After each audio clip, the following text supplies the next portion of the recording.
നമ്മൾ ഉടമ്പടിയുടെ വചന ധ്യാനങ്ങളാണ്. ഇതൊരു വചന പ്രഘോഷണമല്ല, മറിച്ച് വചനത്തിൻ്റെ ഒരു നമ്മളുടെ ജീവിത അനുഭവങ്ങളുടെ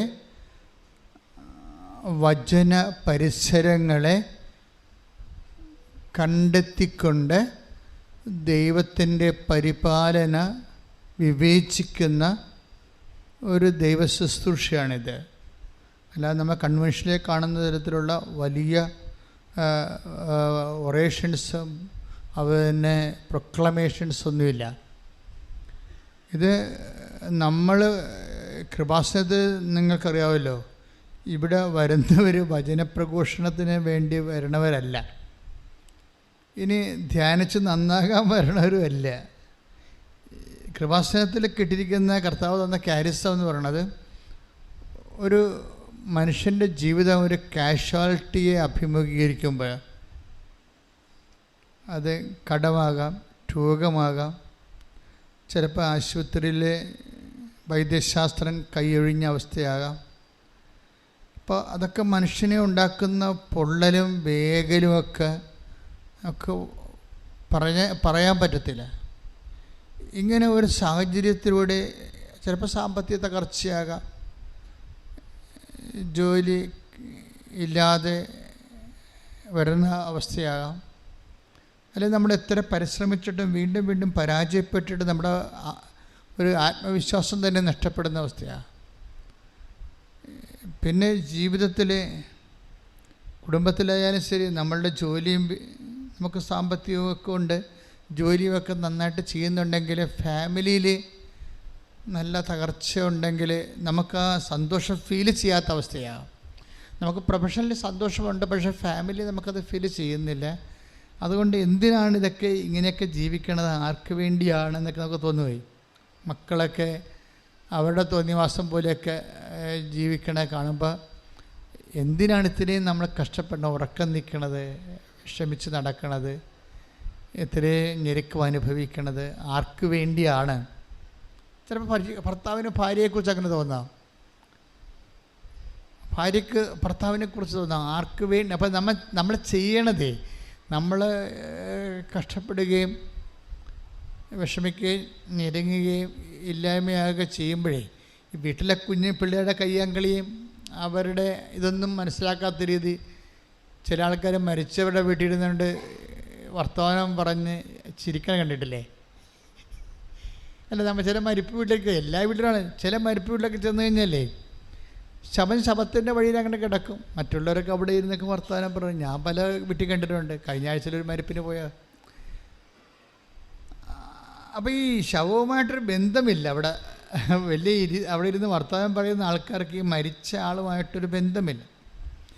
ഇത് മരിക്കണമെന്ന് നിർബന്ധമില്ല, ജീവിച്ചിരിക്കെ തന്നെ നമ്മളൊരു ശവം പോലെ കണ്ടിട്ട് മറ്റുള്ളവർക്ക് ഒരു ബന്ധം തോന്നത്തില്ല. നമ്മളിങ്ങനെ വിഷമിച്ച് നടക്കണമെന്നല്ലാതെ നമ്മുടെ വിഷമം ആർക്ക് വേണ്ടി നമ്മൾ വിഷമിക്കുന്നു എന്നൊക്കെ ഓർക്കുമ്പോഴേ ഈ എന്തിനാണ് നമ്മൾ ജീവിക്കണത് എന്നൊക്കെ തോന്നും.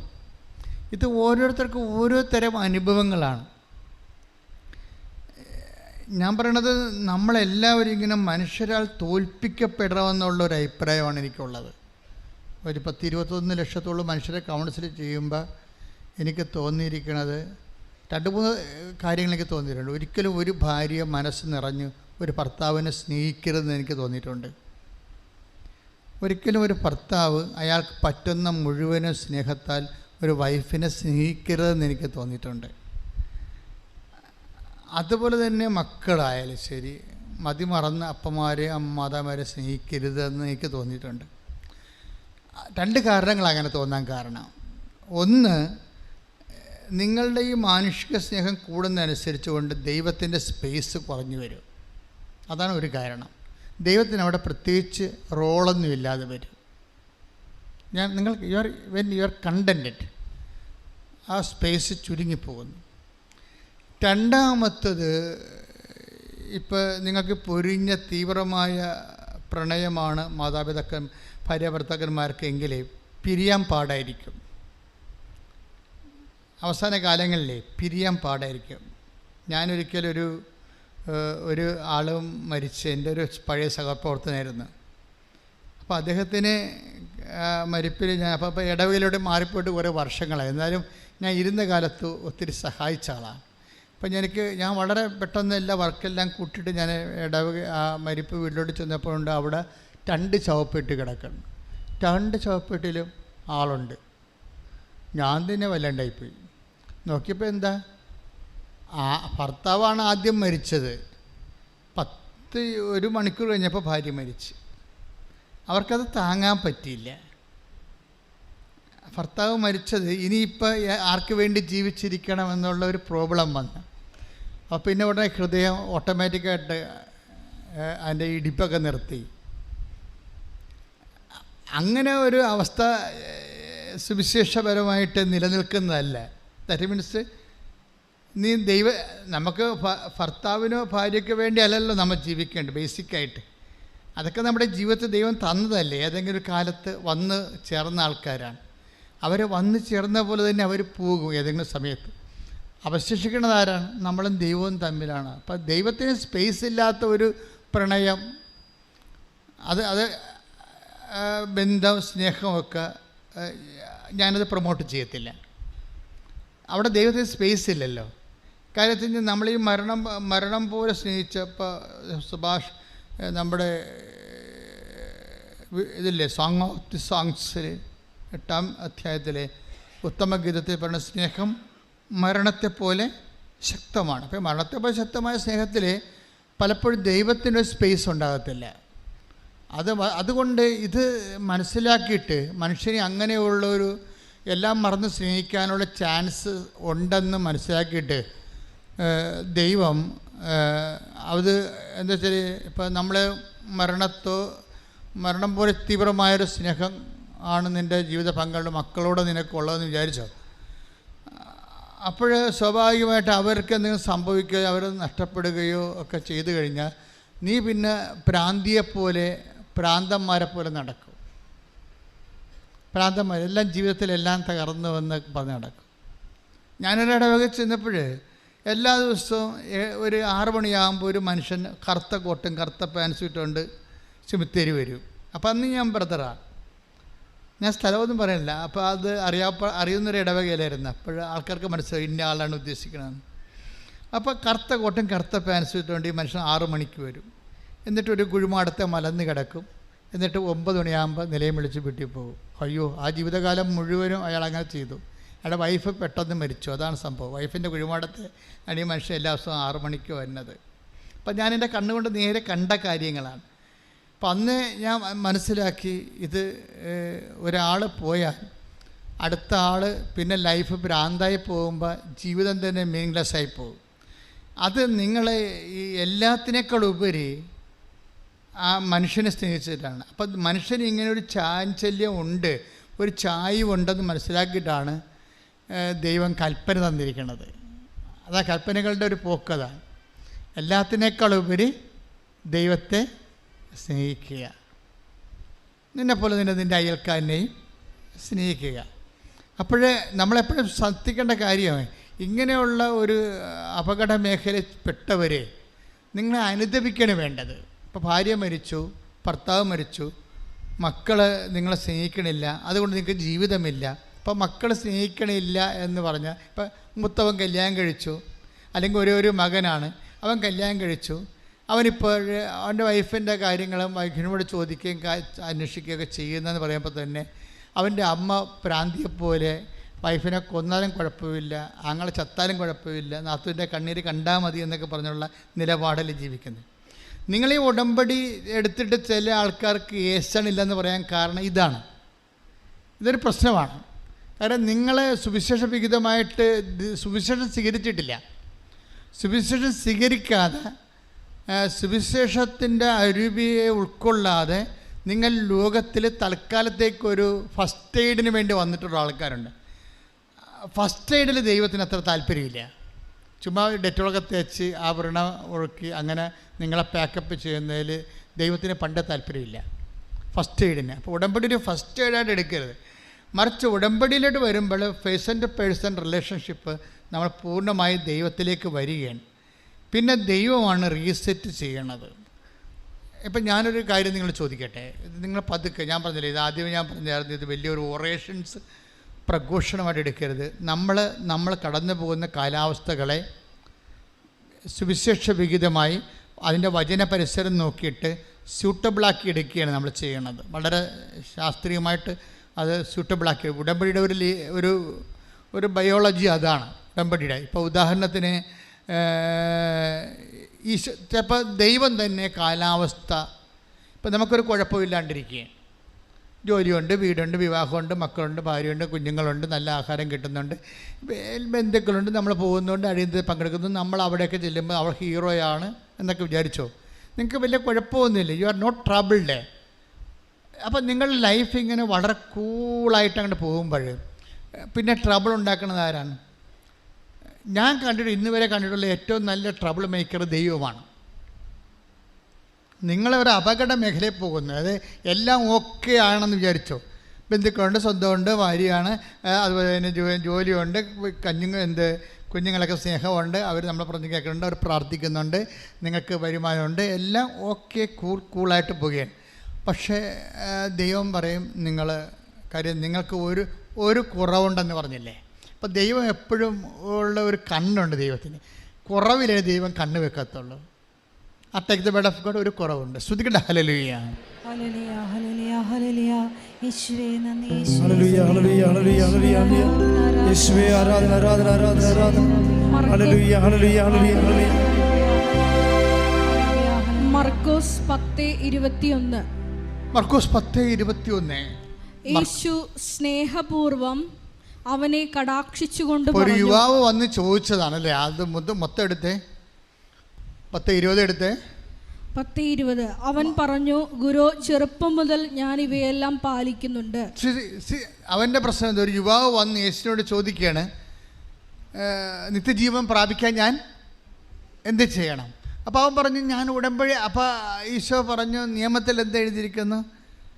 അപ്പോൾ അവൻ പറഞ്ഞു, നിൻ്റെ take the bed of God.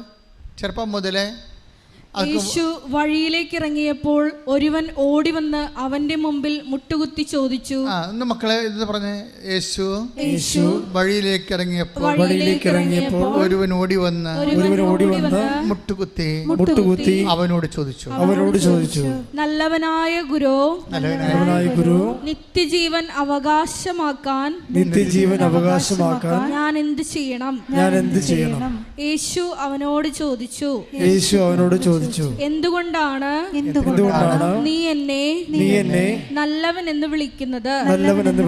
ദൈവം ഒരുവനല്ലാതെ നല്ലവനായി ആരുമില്ല. പ്രമാണങ്ങൾ നിനക്കറിയാമല്ലോ. പതുക്കെ ഉടമ്പടിയിലോട്ട് വരിക. കണ്ട, പ്രമാണത്തെട്ട് തൊട്ട് കണ്ട, നിത്യജീവൻ പ്രാപിക്കാൻ ഞാൻ എന്ത് ചെയ്യണമെന്ന് പറയുമ്പോഴേ അതിനെ കവനന്റുമായിട്ട് കണക്ട് ചെയ്യണം. കണ്ടില്ലേ? പ്രമാണങ്ങൾ നിനക്കറിയാമല്ലോ. എന്തൊക്കെയാണത്? കൊല്ലരുത്, വ്യഭിചാരം ചെയ്യരുത്, മോഷ്ടിക്കരുത്, കള്ളസാക്ഷ്യം നൽകരുത്, വഞ്ചിക്കരുത്, പിതാവിനെയും മാതാവിനെയും ബഹുമാനിക്കുക. അവൻ പറഞ്ഞു, ഗുരു, ചെറുപ്പം മുതൽ ഞാൻ ഇവയെല്ലാം പാലിക്കുന്നുണ്ട്.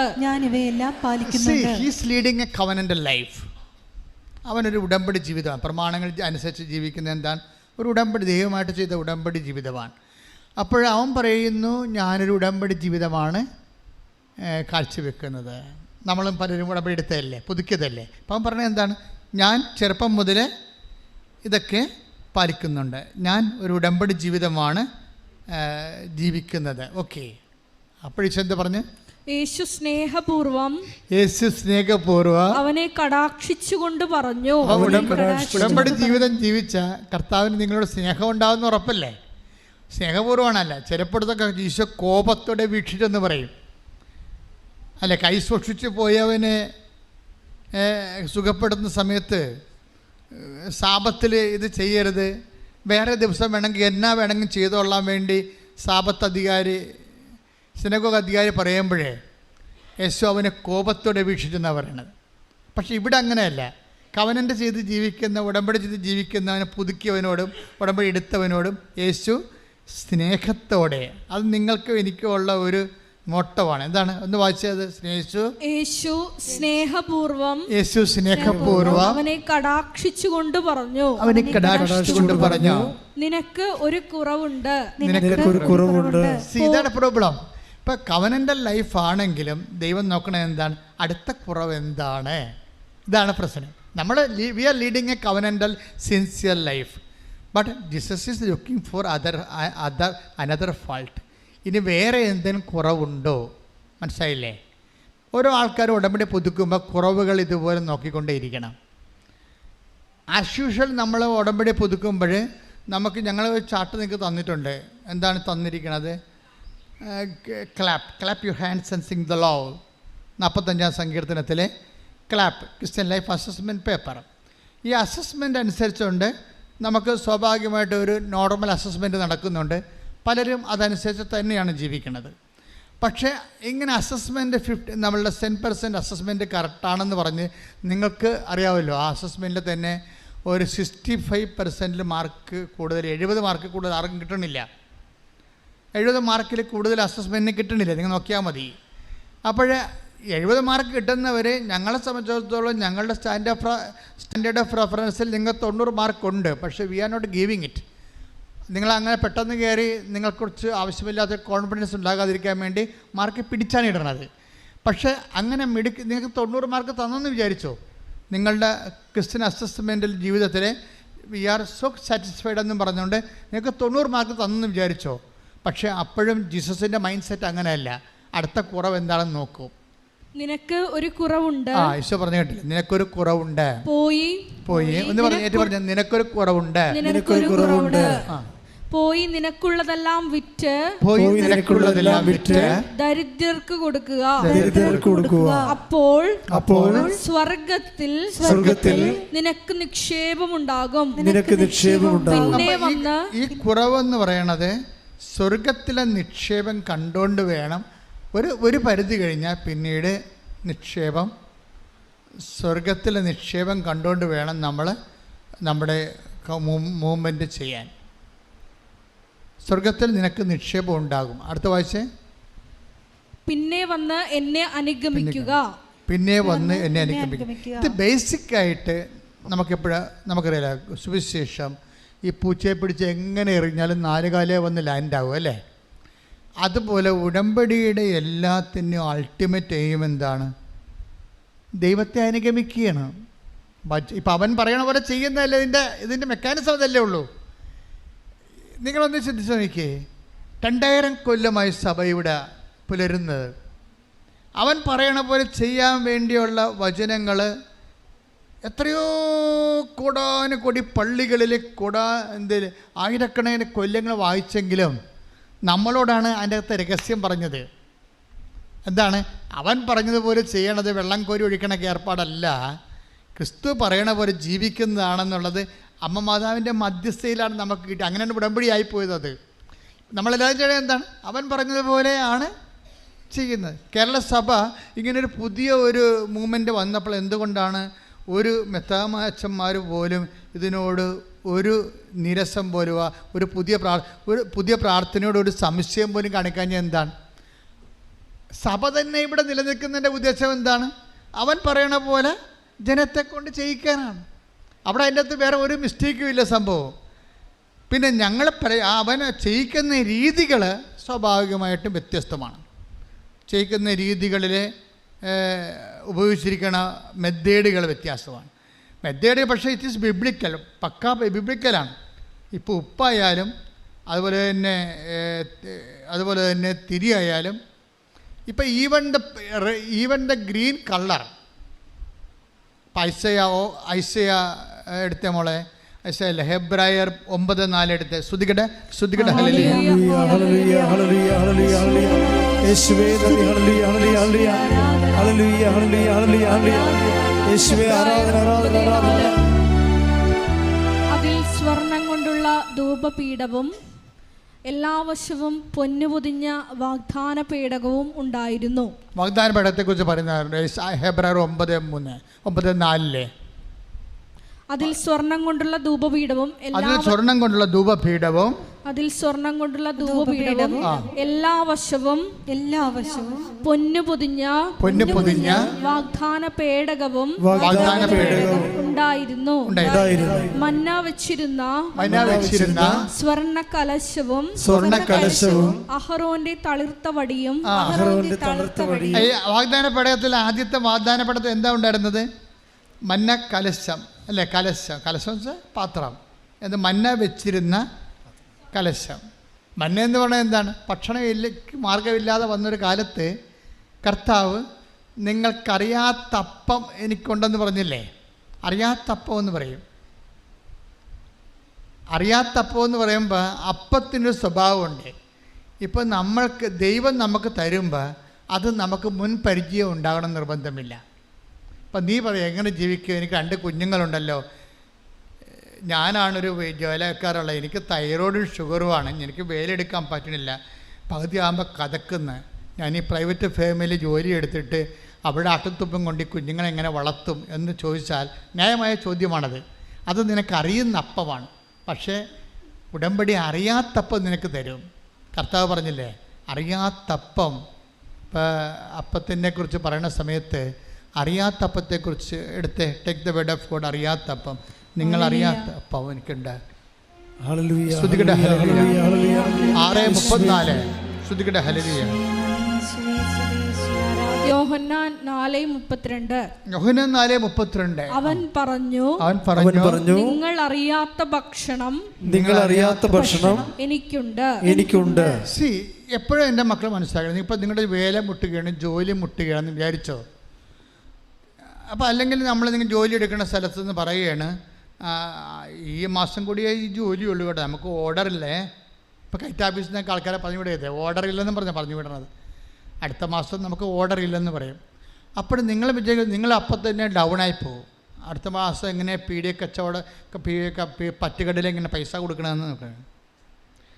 എങ്ങനെ പറ്റുകടയിൽ പൈസ കൊടുക്കണമെന്ന് പറഞ്ഞത് നിങ്ങൾ വിഷമിച്ചിടുമ്പോൾ രാത്രി വൈകുന്നേരം വന്ന് വൈഫിൻ്റെ വഴി അടുത്ത മാസം മുതൽ അങ്ങോട്ട് ചെല്ലണമെന്നാണ് പറഞ്ഞിരിക്കണമെന്ന് പറയും. അപ്പോൾ അവരും വിഷമിക്കും. നിങ്ങൾ വിശ്വാസികളാണെങ്കിൽ വിഷമിക്കേണ്ട കാര്യമില്ല. കാര്യം നമ്മൾ വാഗ്ദാനങ്ങൾ ജീവിക്കുന്നവരാണ്. ഗുരു ഭക്ഷണം കഴിച്ചാലും എന്ന് പറയുമ്പോൾ ഈശോ എന്താ പറഞ്ഞത്? നിങ്ങളറിയാത്തപ്പം എനിക്കുണ്ട്. അപ്പം ദൈവത്തിൻ്റെ കയ്യിലുള്ള അപ്പമാണ് അറിയാത്തപ്പം. അതായത് ദൈവത്തിൻ്റെ കയ്യിൽ നിങ്ങളെക്കുറിച്ചുള്ള പദ്ധതിയില്ലേ? എനിക്ക് നിങ്ങളെക്കുറിച്ചൊരു പദ്ധതി ഉണ്ടെന്ന് പറഞ്ഞില്ല, അതാണ് ഈ അറിയാത്തപ്പം. Take the word of God. എനിക്ക് നിങ്ങളെക്കുറിച്ച് പദ്ധതിയുണ്ട്.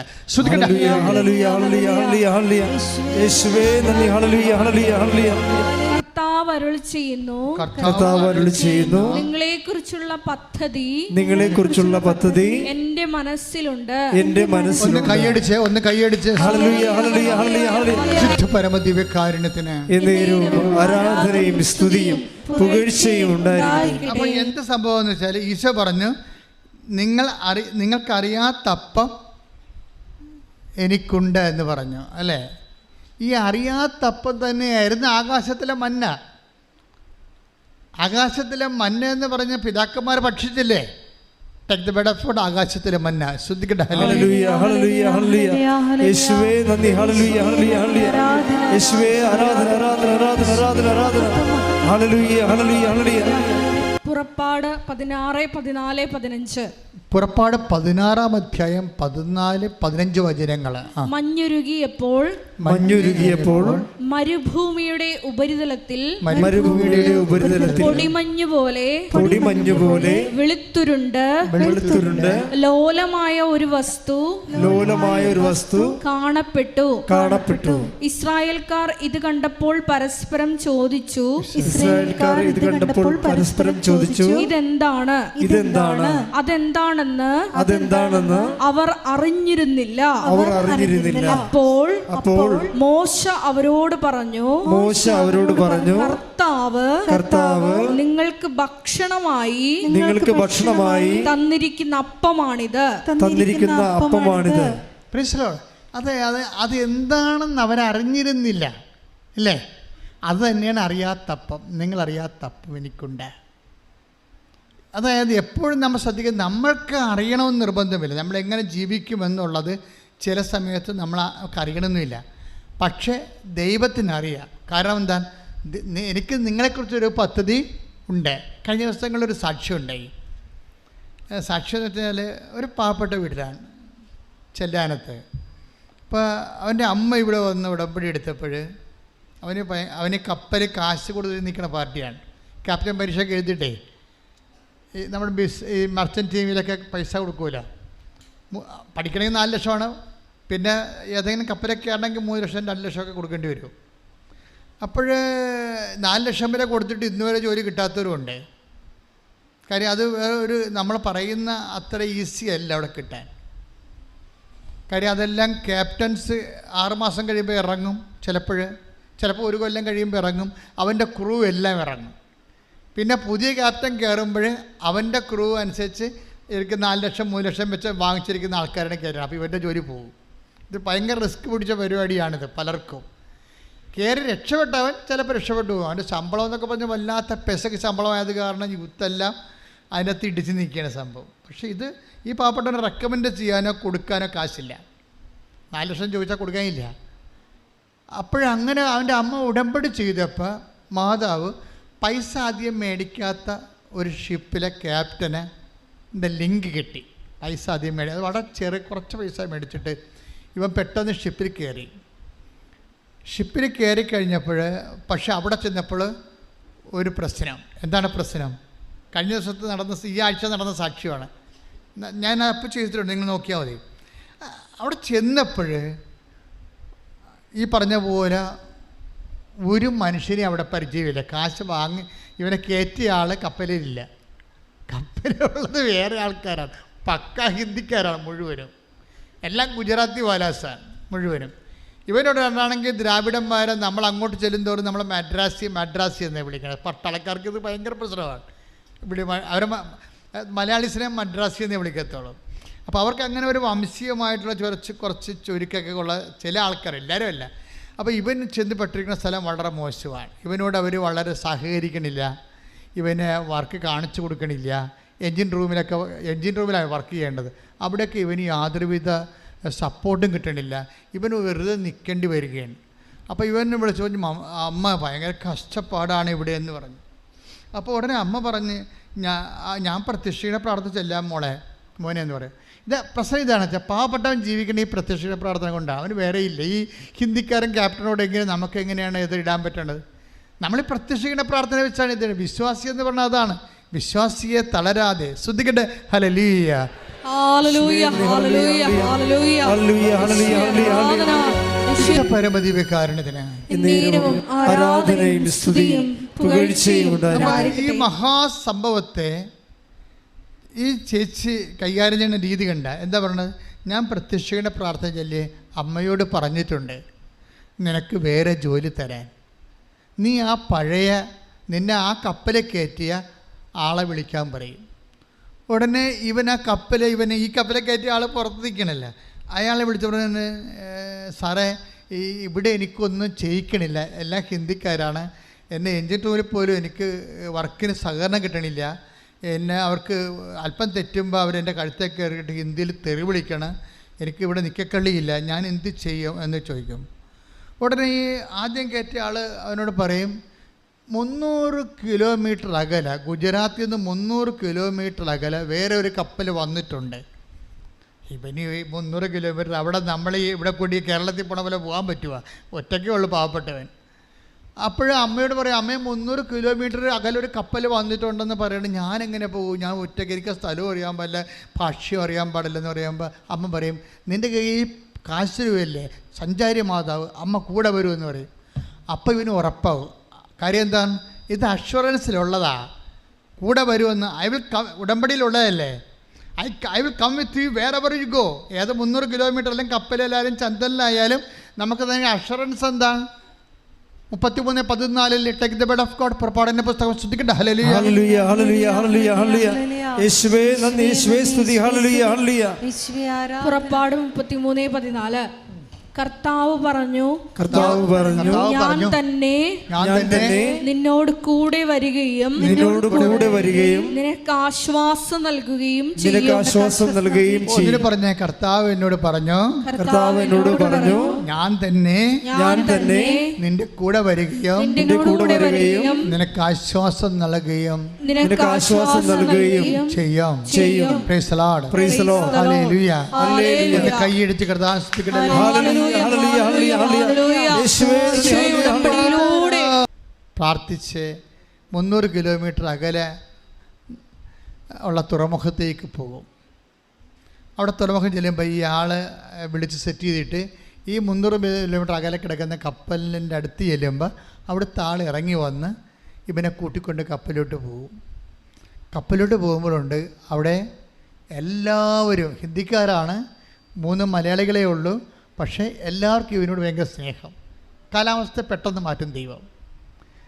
നമുക്കറിയാമില്ല, അപരിചിതനായാലും വിദൂരസ്ഥരായാലും സമീപസ്ഥരാക്കുന്നതാണ് ക്രിസ്തുവിൻ്റെ ചൈതന്യം. ടേക്ക് ദ ബെഡ് ഓഫ് വിദൂരസ്ഥ സമീപസ്ഥർ. ശ്രദ്ധിക്കട്ടെ. ഹല്ലേലൂയ, ഹല്ലേലൂയ, ഹല്ലേലൂയ, ഹല്ലേലൂയ, ഹല്ലേലൂയ. യേശുവേ നന്ദി, യേശുവേ സ്തുതി. ഹല്ലേലൂയ, ഹല്ലേലൂയ, ഹല്ലേലൂയ, ഹല്ലേലൂയ, ഹല്ലേലൂയ. യേശുവേ ആരാധന, ആരാധന, ആരാധന. യേശുവേ നന്ദി, ആരാധന, ആരാധന. എഫേസ്യോസ് 2:17. എഫേസ്യോസ് 2:17. വിദൂരസ്ഥരായിരുന്ന നിങ്ങളോടും സമീപസ്ഥരായിരുന്ന ഞങ്ങളോടും അവൻ സമാധാനം പ്രസംഗിച്ചു. അതെന്ത് സംഭവിച്ചു കഴിഞ്ഞാൽ, ക്രിസ്തുവിലായിരിക്കുന്നവനെ സംബന്ധിച്ചിടത്തോളം ഈ വിദൂരസ്ഥരെയും സമീപസ്ഥരെയും ഒക്കെ അയൽവാസികളാക്കി മാറ്റുന്നതാണ് ക്രിസ്തു എല്ലാമാണെന്നില്ലേ. അതാണ് പൗലോസ് പറയുന്നത്. Colossians 3:11. Take the bed of God. ശ്രദ്ധിക്കട്ടെ. ഹല്ലേലൂയ, ഹല്ലേലൂയ, ഹല്ലേലൂയ, ഹല്ലേലൂയ, ഹല്ലേലൂയ, ഹല്ലേലൂയ, ഹല്ലേലൂയ. കൊളോസ്യൻസ് 3:11. കൊളോസ്യസ് 3:11. ഇവിടെ ഗ്രീക്കുകാരനെന്നോ യഹൂദനെന്നോ പരിച്ഛേദിതനെന്നോ അപരിച്ഛേദിതനെന്നോ അപരിഷ്കൃതനെന്നോ സിദിയനെന്നോ അടിമയെന്നോ സ്വതന്ത്രനെന്നോ വ്യത്യാസമില്ല. പിന്നെയോ ക്രിസ്തു എല്ലാമാണ്, എല്ലാവരിലുമാണ്. ക്രിസ്തു എല്ലാമാണ്, എല്ലാവരിലും.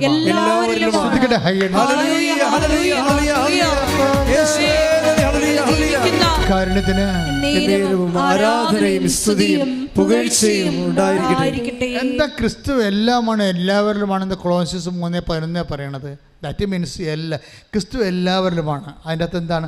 പാഴ്സീസ് ഉണ്ട്, ഗുജറാത്തീസ് ഉണ്ട്, മലയാളീസ് ഉണ്ട്. ക്രിസ്തു എല്ലാവരിലുമാണ്.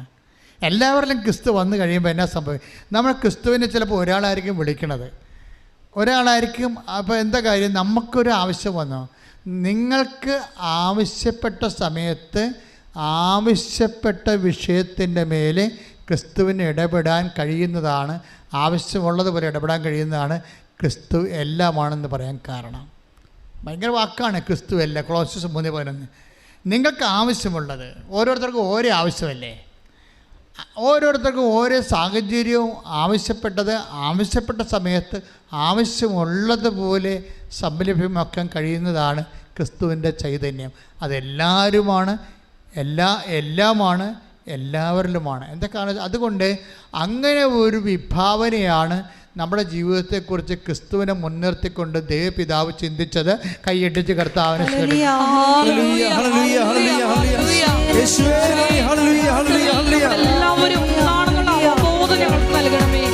ഇനി വളരെ ശ്രദ്ധയോടെ സൂക്ഷ്മതയോടെയാണ് വചനം ഗ്രഹിക്കേണ്ടത്. വചനത്തെ നിങ്ങൾ സ്നേഹിച്ചില്ലെങ്കിൽ വചനം നിങ്ങളുടെ അടുക്കിലേക്ക് വരത്തില്ല. നിങ്ങളവർക്ക് ഇത് കഴിയുമ്പോൾ വേറെ എന്തോ സംഭവിക്കുമെന്ന് പറഞ്ഞിരിക്കരുത്. ഇതാണ് സംഭവിക്കേണ്ടത്. ക്രിസ്തുവിനെ നിങ്ങൾ സ്വീകരിക്കുന്നതാണ് സംഭവിക്കേണ്ടത്. ഇപ്പം ഇവൻ്റെ സംഭവം തന്നെ എന്താണ്? അതിൻ്റെ അകത്ത് ഒരു മലയാളിക്ക് ഇവനോട് വല്ലാത്ത സ്നേഹം. അവൻ ദൈവസ്നേഹമുള്ളവനാണ്.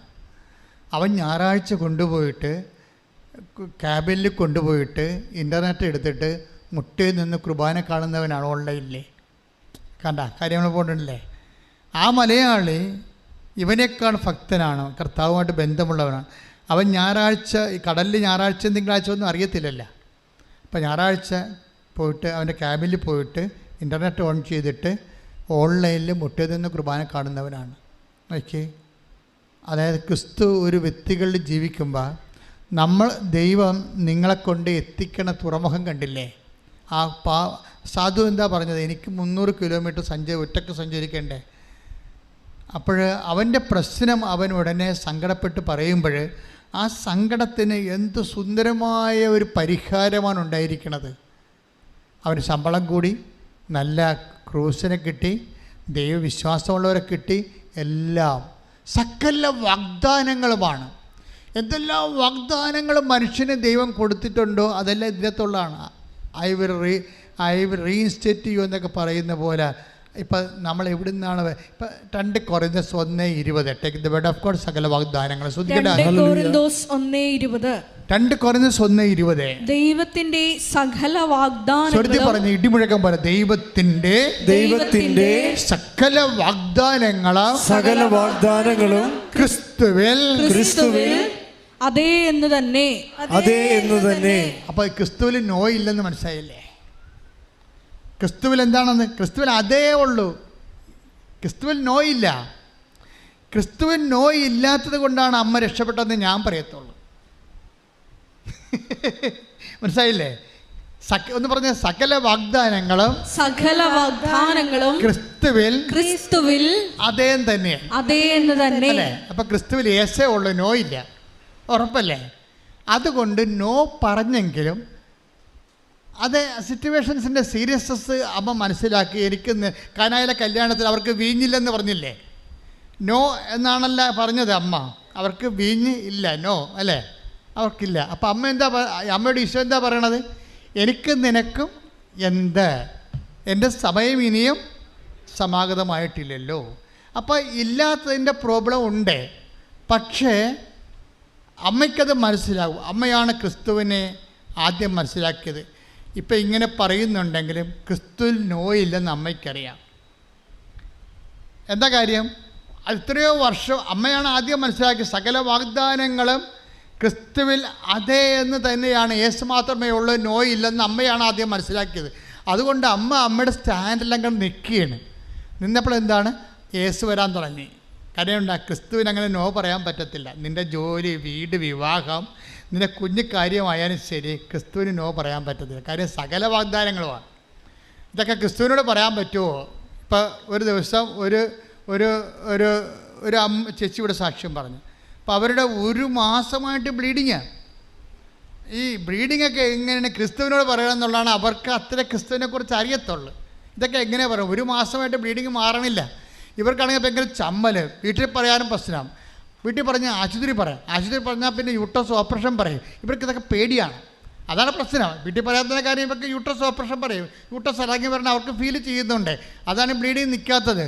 പക്ഷേ ഉടമ്പടി എടുത്ത് തൈലം തേച്ച് കഴിഞ്ഞപ്പോഴുണ്ട് ഇങ്ങനെ ഹെയർ ബ്രേക്ക് ഇട്ട പോലെ ഈ ബ്ലീഡിങ് നിൽക്കും. സാക്ഷ്യം യൂട്യൂബിൽ കിടപ്പുണ്ട്, നോക്കിയാൽ മതി. സകല വാഗ്ദാനങ്ങളും നിൻ്റെ രക്തസ്രാവം, നിൽക്കാത്ത രക്തസ്രാവം പോലും ക്രിസ്തുവിൽ അതേ തന്നെയാണ്. കൈയിട്ടിച്ച് ഉടമ്പടി എടുത്തിരിക്കുന്ന ഞങ്ങൾ ഓരോരുത്തരെയും അങ്ങേ വാഗ്ദാനങ്ങളുടെ അവകാശികളാക്കി മാറ്റണമേ. ഇതിന് വരുന്ന വിഷയം മനസ്സിലായില്ലേ? ഇപ്പൊ 2 കൊറിന്തോസ് 1:20 ഏറ്റു പറഞ്ഞ സകല വാഗ്ദാനങ്ങളും ക്രിസ്തുവിൽ അതേ തന്നെയാണ് എന്ന് വെച്ചാൽ ദൈവ പൈതലെ നിന്നോടും എന്നോടും വചനം എന്താണ് പറയണത്? ക്രിസ്തുവിനോട് എന്തും ചോദിക്കാൻ. കൈയിട്ടിച്ച് കർത്താൻ